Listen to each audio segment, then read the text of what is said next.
first tries to go the peaceable route. He tries to negotiate the way that he did with the British. He sends John Slidell to Mexico to ask to buy Texas and buy California.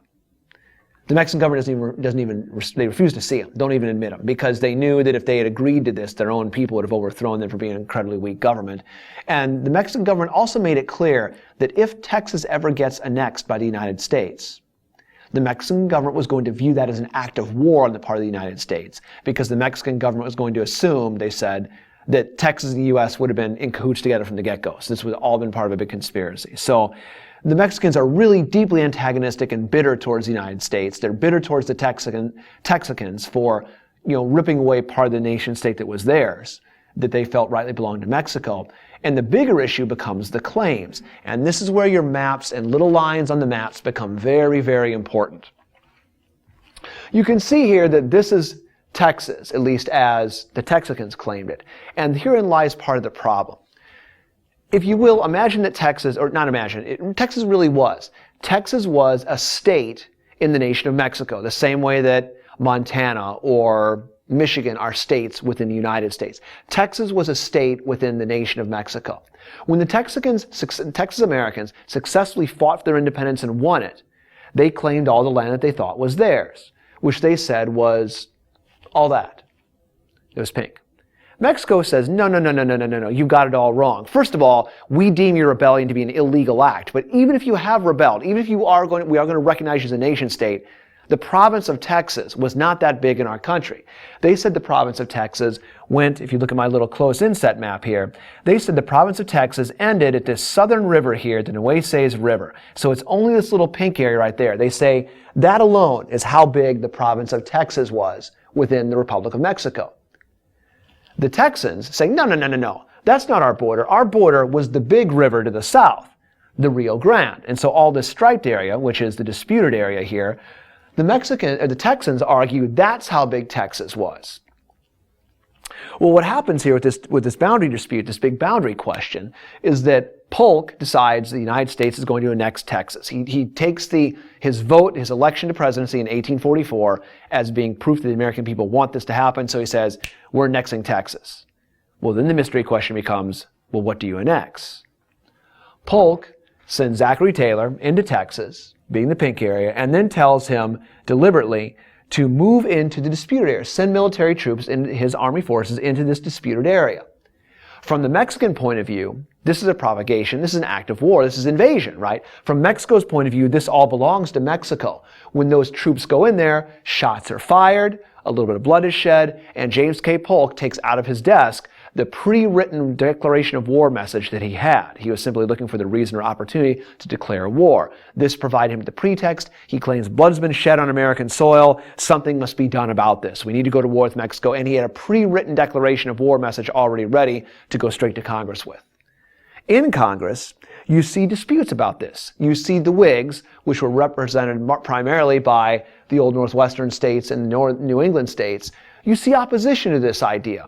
And a freshman congressman named Abraham Lincoln becomes famous for the first time, or gets some notoriety, by passing a series of resolutions called the spot resolutions. He asks the president in these resolutions in Congress, show me the spot, Mr. President. Show me the spot on the map where American blood was shed on American soil, just like your war declaration message says. And Polk ignores him, because Lincoln's making a point. The point Lincoln was trying to make is that blood wasn't shed here. That blood was shed somewhere out here in that disputed area. Polk simply ignores the issue. But Lincoln and the Whigs won't quite let it go away. But it's enough to say that most of the country, even with the war protest from those who were anti-slavery, even from the war protest from those who thought the war was unjust and immoral, more Americans were for it. And in general, the population goes off into this war, and the United States wins a stupendous victory at very little cost against ill-trained and ill-equipped Mexican forces. In fact, at the end of the war, at the war's conclusion, the Treaty of Guadalupe-Hidalgo gives the United States fantastically favorable peace terms. In the Treaty of Guadalupe-Hidalgo, the terms are so nice and comfortable in the United States that there's some Americans that argue we get too much of a good thing. Ralph Waldo Emerson famously said, Mexico will poison us. In other words, the disputes we get over this giant grab bag gift we've gotten are going to be more trouble than it's worth. It's going to cause more trouble to the Union than not having this land at all. But first of all, what it did is it granted the United States the disputed area of Texas. It gave the United States also the Mexican cession, throws in there too for $15 million. And the United States is going to then, at that point in time, we're going to assume all the old government claims against Mexico that were taking place from the Texans who owed the Mexican government money. We're going to pay that money back for them, all that kind of stuff. So we assume claims that Mexico had against U.S. citizens, and we get that enormous amount of land. And so this then leads the Whigs in Congress to be really uncomfortable about, you've got that much land now that could be carved into slave states. So David Wilmot, a congressman from Pennsylvania, attaches a little rider, which is like a piece of legislation, to a bill going through Congress saying, P.S. We'll accept all this land from Mexico under these terms, but all this land cannot be for slavery. All is to generate free states. This, of course, provokes outcry and outrage among the Southern representatives, at which point the Northern representatives say, aha, see, we told you. We knew this was part of the slave conspiracy, a diabolical plot to box in liberty by having all these states that can generate all this slave society, this slave way of life. And this is going to be the beginning of some more dangerous sectional issues as both sides feel increasingly sort of paranoid. They start to adopt their own worldview about what the other side wants. The Whigs and the Northerners see everything that takes place as part of a plot to bring a slave-dominated United States and outvote free states in the North. And the Southerners see the Northerners as involved in a big master plan to try to stamp them out and box them off and contain them only with slavery in their area and forbid them to have slavery anywhere else as a way to sort of strangle slavery bit by bit by bit. And the Austin Manifesto is even more proof of this as both sides saw it. Austin Manifesto, Franklin Pierce and his administration, which comes after Polk, tries to buy, you can't see all of it, but it's sort of half there. They try to buy Cuba. They want to buy Cuba to add to the United States as a slave territory, expand that growth there. They meet in Ostend, Belgium, and try to get a secret deal to buy this from Spain.